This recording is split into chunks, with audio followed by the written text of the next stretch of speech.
শুভ দুপুর বন্ধুরা। দেখো আজকে নিয়ে আসলাম মুরগির রোস্ট। দেখো মুরগি তো কিনে আনলাম, এনে ভালো করে ধুয়ে পরিষ্কার করে নিয়ে হলুদ আর নুন মেখে দেখো চাখা তেলে একটু ভালো করে ভেজে নিচ্ছি। প্রথমে মুরগির পাগুলিকে ভাজছি, তারপরে সমস্ত পিসগুলি একটু একটু করে ভেজে নিলাম। খুব একটা বেশি না, খুব বেশি ভাজলে আবার মাংসটা শক্ত হয়ে যাবে, তাই একটা হালকা করে ভেজে নিলে রোস্টটা বানাতে ভালো হবে আর খেতেও ভীষণ স্বাদ হবে। তবে আমি সমস্ত মশলা কষিয়েও মশলাটার মধ্যে তোমার কাঁচা মাংসটা দিয়েও আমি রান্না করি, এটাও খুব ভালো হয়। এখন দেখো রসুন দিয়ে দিলাম, রসুনটা ফোড়নে দিলাম, প্রথম একটু লাল হয়ে গেল, তারপরে দিলাম দেখো আদা কুচাটাও দিয়ে আর একটু রসুন আর আদা একটু ভালো করে ভাজা একটু কষিয়ে নিলাম।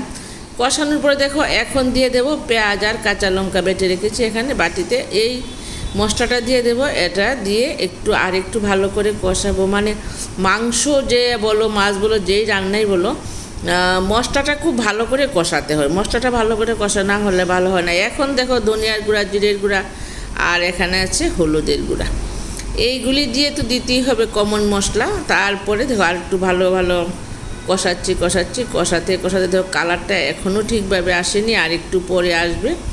তারপরে দেখো একটুখানি জল দিবে, দেখো কালারটা একটু আসছে জল দেওয়াতে। আচ্ছা এখন আর একটু কষে নিলাম, কষে দেখো একটু স্বাদ মতো নুন দিয়ে দিলাম। আগে আমি মাংসটাকে নুন দিয়ে ভেজেছি, নুন দিয়ে ভালো করে ম্যারিনেট করি ভেজে নিয়েছি। আর এখন ঝুলের মধ্যে একটু নুন দিয়ে দিলাম। তারপর দেখো এখানে নাড়তে একদম কষা হয়ে গেল, এখন দিয়ে দিলাম জলটা দিয়ে আর একটু ভালো করে নেড়ে চেড়ে মশলাটাকে মিশিয়ে দেব জলের সঙ্গে। তারপরে মাংসর পিসগুলি দিয়ে দেব। দেখো কীরকমভাবে পিসগুলি দেওয়া হয়ে গেছে, আর দেওয়ার পরে একটু মানে খুব ভালো করে একটু সিদ্ধ হয়েছে। সিদ্ধ হওয়ার পরে এখন মনে হচ্ছে যে সিদ্ধটা মোটামুটি হয়ে গেছে, দেখতে হবে দেখো কীরকম যে হয়ে আসছে সিদ্ধটা। চিনিটা দিয়ে একটু কুচিয়ে দেখলাম বেশ সিদ্ধ হয়ে গেছে, আর মাংস রান্নাটা কমপ্লিট হয়ে গেছে প্রায়। এখন একটু এলাচ দারচিনি বেটে দেব, কারণ মাংসের মধ্যে এলাচ দারচিনি দিতেই হয়, নতুন একটা আলাদা একটা সেন্ট আসে না। এখন দেখো এই বেটে রাখা এলাচ দারচিনিটা দিয়ে দিলাম।